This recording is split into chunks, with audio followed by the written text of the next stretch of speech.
Hello everyone, welcome to my YouTube channel steno aspirant with Khushi. आज का dictation योजना पत्रिका से होगा। आप लोग डिक्टेशन को लिखने के बाद कमेंट करके ज़रूर बताइएगा आपको डिक्टेशन कैसी लगी। और अगर आप मेरे चैनल पर नए हैं तो चैनल को सब्सक्राइब करिएगा, बेल आइकन जरूर प्रेस करिएगा, जिससे कि आपको डिक्टेशन की सारी नोटिफिकेशन टाइम से मिलती रहें। और वीडियो को लाइक जरूर करें। Ready, start. शासन का मूल भाव किसी राष्ट्र को समृद्धि और सद्भाव की ओर ले जाने की कला है। भारत की विविधतापूर्ण और जीवंत छवि में शासन की यात्रा चुनौती और अवसर दोनों रही है। पिछले कुछ वर्षों में देश ने सुधारों की एक श्रृंखला देखी है, जिसका उद्देश्य इसके शासन परिदृश्य को फिर से परिभाषित करना, विकास को बढ़ावा देना और अपने नागरिकों के जीवन को बेहतर बनाना है। सुधार विकासशील समाज का एक अपरिहार्य पहलू है, चाहे वे सामाजिक मांगों से या फिर वैश्विक मानदंडों में बदलाव से प्रेरित हों। प्रगति के पथ पर अग्रसर और आज के समाज के सामने आने वाली चुनौतियों से निपटने तथा अवसरों को भुनाने के लिए ये सुधार महत्वपूर्ण हैं। इन सुधारों में चुनावी प्रणालियों से लेकर सामाजिक नीतियों तक, आर्थिक नियमों से लेकर पर्यावरण सुरक्षा तक कई क्षेत्रों में हो सकते हैं। भारत ने ई गवर्नेंस मॉडल के साथ परिवर्तनकारी सुधारों को लागू किया है, जो सरकार के साथ नागरिकों की परस्पर क्रिया को सुव्यवस्थित करता है और उन्हें एक साथ लाता है। इस डिजिटल युग में वे सरकारी प्रक्रियाओं में पारदर्शिता और खुलेपन के साथ साथ नागरिकों के लिए आवश्यक सुरक्षा और विशेषाधिकार भी सुनिश्चित करता है। आर्थिक सुधारों ने भारत को वैश्विक मंच पर आगे बढ़ाया है।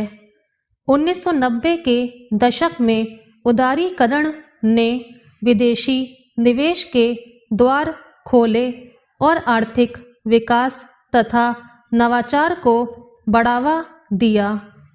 वस्तु और सेवा कर जीएसटी 2017 के सबसे उल्लेखनीय सुधारों में से एक है, जिसने अप्रत्यक्ष करों के जटिल जाल को बदल दिया, जिससे एक पूर्वानुमानित कर व्यवस्था की शुरुआत हुई और व्यापार करने में आसानी को बढ़ावा मिला।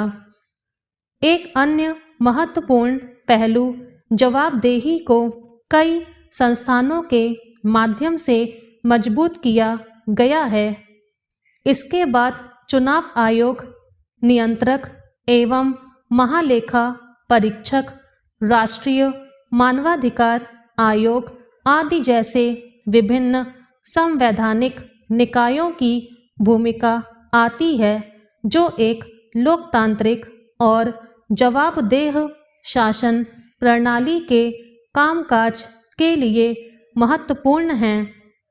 ई गवर्नेंस की शुरुआत ने प्रशासनिक प्रक्रियाओं को सुव्यवस्थित किया है, पिछले बचे कार्यों के बोझ को कम किया है और सेवाएं प्रदान करने में दक्षता बढ़ाई है। डिजिटल प्लेटफॉर्म ने नागरिकों और सरकार के बीच की दूरी को कम कर दिया है, जिससे सीधे संवाद और वास्तविक समय पर प्रतिक्रिया की सुविधा मिल रही है।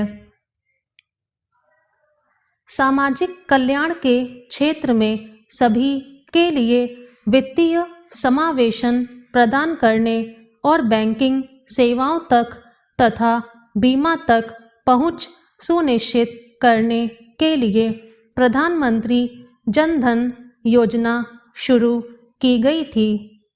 स्वच्छ भारत अभियान साफ सफाई और स्वच्छता पर ध्यान केंद्रित करने वाला एक और प्रमुख कार्यक्रम था, जिसका लक्ष्य भारत को खुले में शौच मुक्त राष्ट्र में बदलना था। भारत में नवीनतम डाटा संरक्षण कानून व्यक्तियों की गोपनीयता और व्यक्तिगत डाटा की सुरक्षा की दिशा में महत्वपूर्ण बदलाव लेकर आया है। यह कानून डाटा प्रबंधन, सहमति प्रबंधन और पारदर्शिता के लिए कड़े मानकों पर जोर देकर उपयोगकर्ताओं की जानकारी पर उनके नियंत्रण को बढ़ाता है। यह नागरिकों के अधिकारों को मजबूत करता है, डिजिटल इंटरैक्शन में विश्वास पैदा करता है और भारत को वैश्विक डाटा सुरक्षा मानदंडों के साथ एक आधुनिक और गोपनीयता के प्रति जागरूक राष्ट्र के रूप में स्थापित करता है। स्टॉप।